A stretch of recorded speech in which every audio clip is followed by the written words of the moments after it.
یہ شیعہ سنی جو آپ نے پوچھا، آپ جب قرآن پڑھیں گے، قرآن میں نہ شیعہ ہے نہ سنی ہیں، قرآن میں نہ شیعہ ہے نہ سنی ہیں۔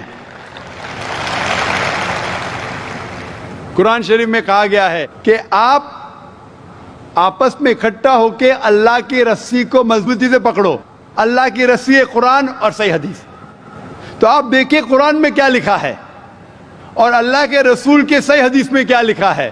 تو جو بھی آپ سے کچھ کہتا ہے، اگر قرآن اور صحیح حدیث کے مطابق ہے، آپ اس کی بات مانو۔ جو ذاکر کہتا ہے وہ بھی کچھ اہم نہیں اسلام میں، ذاکر اسلام میں زیرو ہے۔ جو ذاکر کہتا ہے وہ بات ماننا ضروری نہیں، لیکن جب میں قرآن کا حوالہ دیا تو آپ کو قرآن کی بات ماننا فرض ہے، جب میں صحیح حدیث کا حوالہ دیا تو آپ کو صحیح حدیث کی بات ماننا ضروری ہے۔